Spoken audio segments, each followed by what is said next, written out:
Bula FM nambando na serena iwan siningaw na ni batara ni sibiti ko weekend na diwa en na tini na miniti na may pakuriti wala bengrabe na nontan nonongo kanda na dapat ko ani na rona kaloko en ay kabende de bob ni na tay wali ni may dapat ko na wani matakabo kan lib sarti ko na bisere talio ni na namaka do batit ko may kina na kenan daw ro di kanamaki Bula binaka ayo salamilawa do bataki yawa na batara na wani vio na kaloko moni tiki na barumbuka en Bula FM nambandua en na serena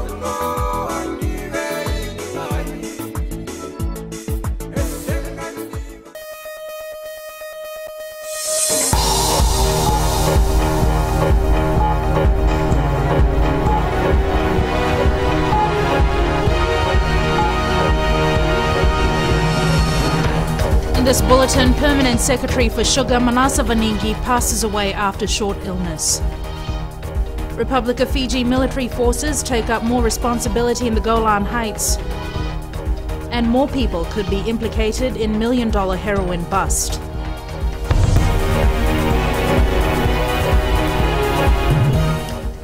Good evening, I'm Jackie Spate and this is FBC News. Permanent Secretary for Sugar Manasa Vaningi passed away at the Lautoka Hospital early yesterday morning. Vaningi was hospitalized on Wednesday and died after a short illness on New Year's Day. His death has shocked the sugar industry, having been the Permanent Secretary since 2011. Fiji Sugar Corporation Executive Chairman Abdul Khan says he is lost for words as the news of Vaningi's death means a huge loss to the industry. Fiji Sugarcane Growers Council CEO Sundaresh Chetty says it's a sad day for the sugar industry. Chetty says Vaningi had contributed a lot and had brought positive changes. In a statement this afternoon, Prime Minister and Minister for Sugar, Vorengem Bainimarama, extended his condolences to Vaningi's family. Bainimarama says Vaningi dedicated his life to service and in doing so, placed the needs of the nation before his own. He says Vaningi's immense contribution over the years has brought about significant change, particularly in the sugar industry. Fijian peacekeepers have taken up more responsibility in the Golan Heights after contingents from other nations pulled out. Watisoni Rakandroka reports that the United Nations is relying more on RFMF troops. The Republic of Fiji military forces are spread across 3 positions in the Golan Heights since September. We are currently occupying 3 positions. The bulk of the troops are in Camp Zuani, which used to be the logistic camp, but is now the main camp of Andof in the Golan Heights. There is position 80, which has 86 of our troops, which was vacated by the Philippine battalion. That is just sitting on the fence, on the tactical fence, on the Syrian side of the tactical fence. However, they walk through the fence and from the Israeli side to man their position, and they are positioned there permanently. We also have 6 of our personnel occupying observation post 5-4. So 6 of our personnel are permanently manning that. Colonel Sitiveni Qiliho says by next month, some of the peacekeepers stationed in the Golan Heights will be redeployed to Lebanon. It will be a redeployment from Andof of about 120 to 140 of our soldiers, which is a company strength, into UNIFIL. After the review of the manning of Andof, that decision was made by the United Nations. And that is a temporary redeployment into UNIFIL, and when the situation improves in the Golan Heights and there's a requirement for a surge in strength back in Andof, those troops will return to Andof. A second contingent will leave for Lebanon in February after a reconnaissance team has observed the command and control organization, including the logistics and administration for the troops that will be moved there. The RFMF is awaiting the endorsement of government before the redeployment to UNIFIL in Lebanon will proceed. Fiji has a long history of deployment to UNIFIL in Lebanon since 1978, first commanded by President Ratu Epelini Latikau. What is on Rikanroka, FBC News. Police have revealed that there may be other suspects linked to the $30 million heroin drug bust in Lautoka in mid-December last year. Chief of Intelligence and Investigations Henry Brown says they are working on several possibilities. Maggie Boyle tells us more. It's one of the biggest drug busts in Fiji's history, and with 2 suspects already apprehended, it's more than likely that number will increase. I can neither confirm or deny that, but we are following a number of leads, both locally and abroad. Brown says given the quantity of drugs and Fiji's port being used as a transit point, police have had to expand their investigation team. We're working with Interpol, we're working with the Australian Federal Police, we're working with the Thailand authorities. This is a multi-jurisdictional operation. It impacts on a number of jurisdictions. So we are working with a lot of agencies, including customs in Fiji. Last week, a Lautoka businessman Mohammed Shahid Khan and Australian national Ethan Kai were charged with unlawful importation of illicit drugs in relation to the heroin bust. Both men have been remanded in custody and their case scheduled for the Lautoka High Court on the 14th of January. Brown says this case may just be the tip of the iceberg in uncovering a drug racket. This in the investigation, the drugs, like I said, has got all the indicators and hallmark of a transshipment case. It was not destined for Fiji. The heroin was packed in 80 small packets and stuffed in the tires of a quad bike on a cargo ship inbound from Thailand. It's understood that the drugs were bound for Australia and had an estimated street value of 13 million Australian dollars. Maggie Boyle, FBC News. The new Denarau bypass road is facing some delays, and the initial time frame for its completion is likely to be extended. The contractor, China Railway Group Number 5, have had some problems with the project, which began in February. Christopher Chand reports. This is the second major road project which has been taking shape in Nadi. Once completed, it will be a 2-lane access road from Wailoaloa to Denarau. The reason for this is that the majority of traffic in and out of the airport down Queen's Road turns off at Denarau roundabout at the moment and goes to Denarau. By introducing the bypass at Wailoaloa Road, we will see significant reduction in congestion along the rest of Queen's Road a lot earlier, because they bypass off and join the Denarau Road at Navakai Village.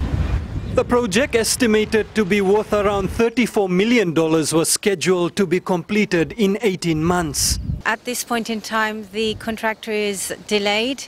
He's not been able to meet the challenges of the utility relocation, and our current assessment is he's not going to meet the current deadlines with the level of resourcing we see and the rate of progress that has been made to date.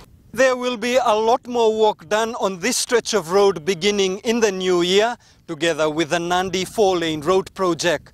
Work on the new Denarau Bridge will also begin. The Denarau Bridge that will start in earnest in January.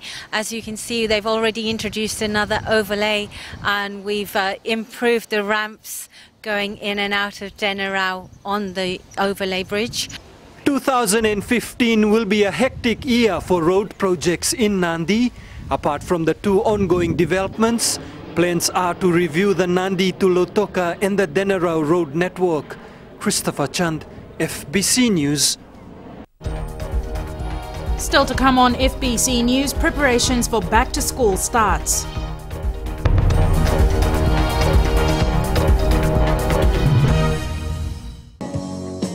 My name is Luca. I live on the 2nd floor.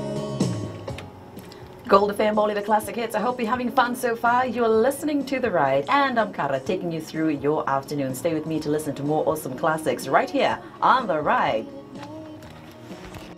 Mulubinaka, for awesome sounds in the afternoon. Wonderful, wonderful classics. Join me on The Ride every weekday right here on Gold FM, only the classic hits from 2 to 7.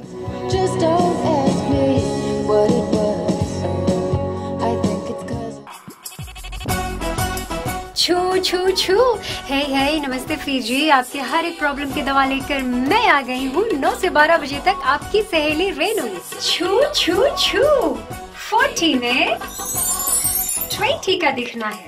मैं हूँ ना आपके साथ में मिर्ची FM पर 9 से 12 बजे तक मंडे टू फ्राइडे। मिर्ची, it's hot.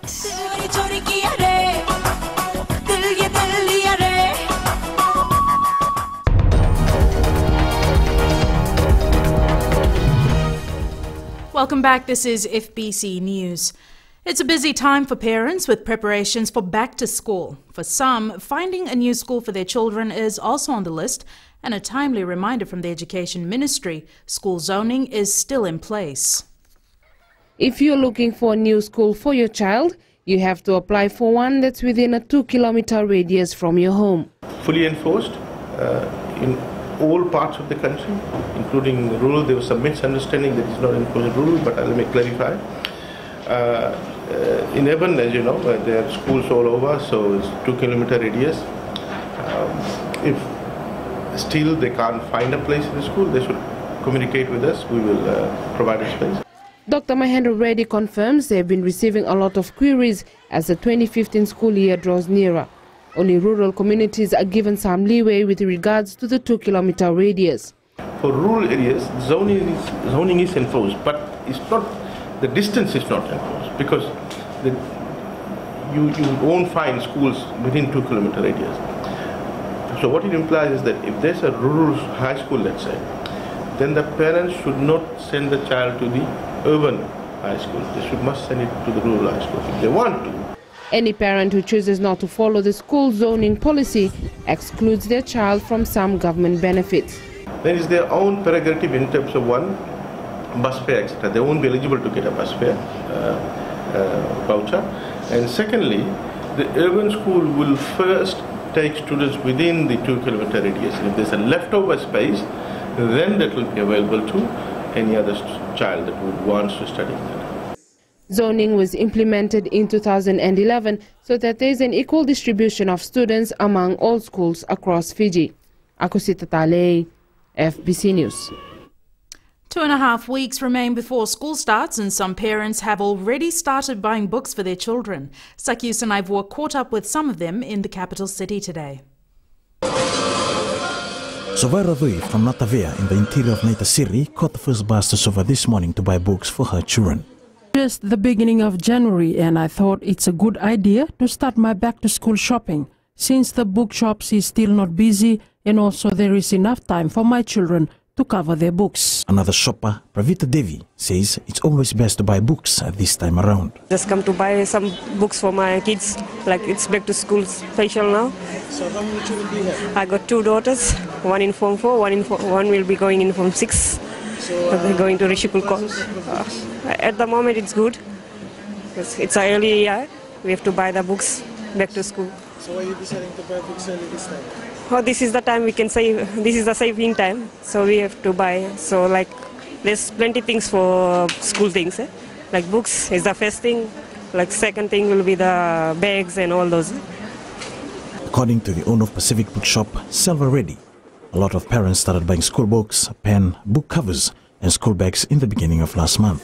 Suva Bookshop employee Selosi Makoto says they've had a good crowd buying stationery during this festive season. The response for the people to come and buy from December until the 1st of January now, it's been good. So people are coming in buying especially exercise books and textbooks. Even the stationery, they buy it a lot. Makoto says shoppers nowadays are different compared to those in the previous years. Most of the people are coming in here to buy rather than from few years back. A few years back, from December, just a few people was coming in. But from this year, what I can see that from December, people are started coming in a lot from December rather than today. The Consumer Council of Fiji has commended parents for such an initiative, and it's advising others to budget better. School starts on the 19th of January. Sekusa Nebua, FBC News. 34 new maritime laws have kicked in as of yesterday. The Maritime Safety Authority of Fiji carried out years of consultations on the new legislation, which include the Maritime Transport Decree of 2013 and the Ship Registration Decree of 2013. Ellen Stahls has the story. For MSF, it's a culmination of years of work, reviewing the Maritime Act of 1986 and the Maritime Regulation of 1990. Major change to the way in which we operate, but because the consultation's been undertaken since 2011 November, 2012, 13 and now 14, we have a high level of reasonable expectation of voluntary compliance to that legislation, because we've gone out and so widely requested input to the legislation. Feedback from officers in the field show that people, especially those in the remote parts of Fiji, were not fully aware of the laws which are now in effect. We've undertaken a number of awareness programs, and we have staff out in the field, 3 teams, to the more remote areas to ensure that those people are aware of the change of legislation, can ask many questions about that. But what we've really highlighted through those teams is many of the people in the more remote and rural areas did not have a good understanding of the existing legislation. So we've made them aware of what the existing legislation is and their requirements to comply, but also the new legislation that's coming into effect as well. Other regulations include cargo stowage regulation, dangerous goods regulation, commercial rafting regulation, and coast trading regulations. SLAC says these regulations have been brought into place to ensure maritime safety and security, and for the protection of our environment. Ellen Stalls, FBC News. The measures introduced under the Commerce Commission Decree 2010, which encourage honest business dealings, continue to take effect across the nation. Ritika Pratap reports. Commerce Commission Chief Executive Bobby Maharaj says all traders are now making an effort to comply with the law, price control measures and other orders made pursuant to the decree. Generally, let's say over the years what we have noticed is that the compliance level has improved, which shows that both the consumers are becoming increasingly aware of their rights, and as well as the traders are now, let's say, showing intention to comply with the consumer protection legislations.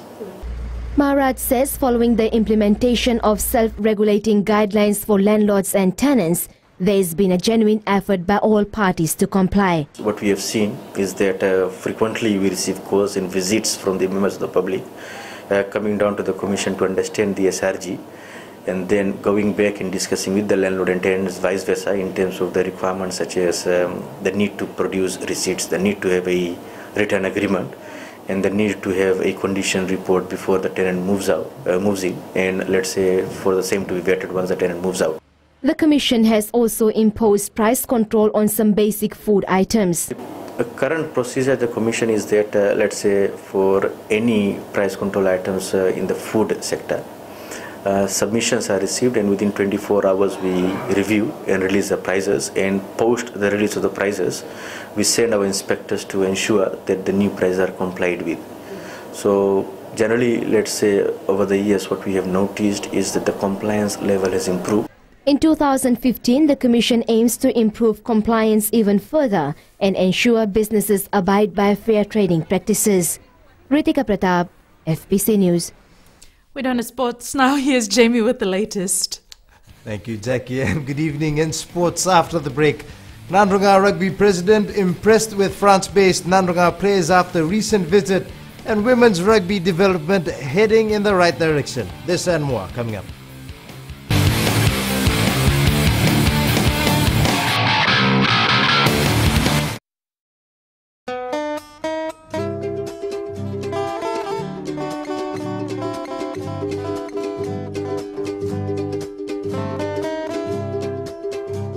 Yoni borong tu main Radio Fiji 1 totoka tunan raki na ngona ni ko ni takini yoni nando tu main nanda ngono go me ga ben ru na ngo pinga rabi na singale ni ko ni sangula vinaka oya wana kamana langi na makio na vi mataka mai na ziwa kina ruwa na vi singale bo mai na moni tikina borong buka na Radio Fiji 1 nando mai viti bonga ni vi ni anu.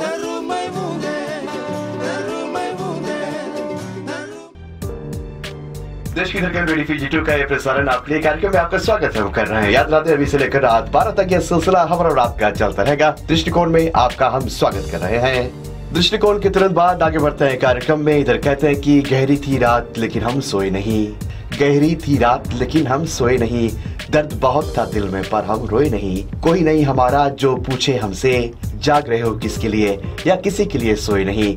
याद करा दें गीत संगीत का तकाजा आपके लिए रात 12 तक आपको हम सोने नहीं देंगे।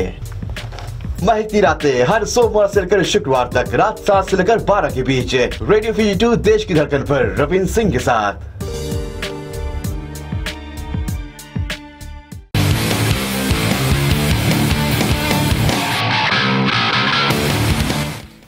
Welcome back to FBC Sports. First up tonight, Nandrunga Rugby Union is currently the top performing union on the local scene, and players that it has developed over the years are also making waves in their new clubs abroad. Nandrunga Rugby President Tiko Matualu paid his France-based players a visit and was impressed with their improving performance. Josephine Navula has more. We have some players who sign up for Federal 3. There is the 6th division in French rugby, and now they are playing at Pro D2, which is the 2nd division, just a step away from playing a top-level professional rugby in France. The partnership that we have with Clermont, because our players are going through this academy, and before they represent Fiji, they go through the system, and this development fees comes direct to Nandrunga Rugby. That is what we are getting in return for our players that we are supplying Clermont. Meanwhile, the Nandrunga Rugby Union will be recruiting players as young as 15-year-old for their development squad this year. Josephine Navula, FBC Sports.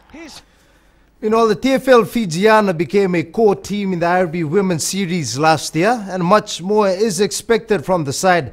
The team finished 6th in their first outing in Dubai, and its coach Ilesa Tanivula believes the development of the sport in the country is heading in the right direction. Women's rugby in Fiji hasn't, been kicking on for that long, and it's good. From the last couple of years, it had, it stepped up, and it was history in the making last year when they made it into the series as a core team. So I guess we're slowly getting there. But I guess there's a lot of work to be done therefore, and we just got to keep nudging away, and hopefully we'll get it right. The side is currently preparing for the Brazil leg of the series, which will be held on the 6th and 7th of February. In the English Premier League this morning, Chelsea was stunned by a gallant Tottenham side. This as they were beaten 5-3 by the Hotspurs, who were inspired by Englishman Harry Kane. High-flying Southampton punished 2 errors by the Arsenal goalkeeper to stay 4th in the Premier League with a 2-0 win. The Saints, who are having a stellar season, proved it's no fluke that they're challenging the big guns this season. And finally, Manchester United drew their 3rd successive away game after coming from behind to earn a point at Stoke in a 1-1 draw. The result leaves United 9 points behind Premier League joint leaders Chelsea and Manchester City. That was your sports for this evening. It's back to Jackie now with business.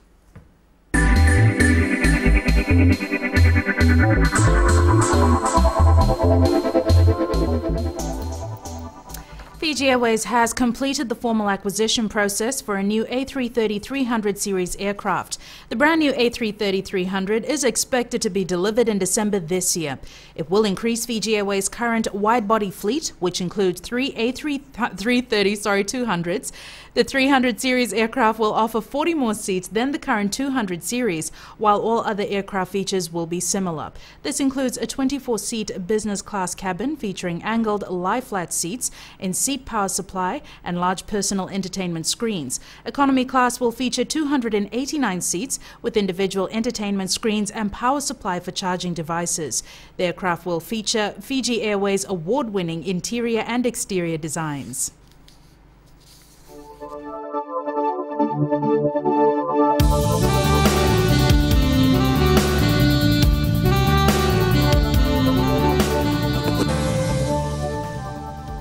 Fine weather prevailed in most parts of the country today. Sabu was the coolest place today with 29 degrees. Suva recorded 30 degrees, while all other centres recorded 31 on the temperature chart. Tomorrow, fine weather in all centres apart from a few brief or evening showers. Outlook for Sunday, fine apart from brief showers over the interior and eastern parts of the larger islands, afternoon or evening showers elsewhere. Recapping the headlines, Permanent Secretary for Sugar Manasa Vaningi passes away after short illness. Republic of Fiji military forces to take up more responsibility in the Golan Heights, and more people could be implicated in $1 million heroin bust. Now onto our poll question this week, we're asking, do New Year's resolutions work? Visit our FBC website to take part. Remember, you can send us newsworthy pictures and videos on email citizenseyes@fbc.com.fj or share it with us via Facebook page FBC News. And if you're on Twitter, follow and tweet us your news tips at FBC News or simply hashtag FBC News. That's your FBC News for tonight. I'll be back on Monday. Until then, have a safe and enjoyable weekend. Ni mo demanda.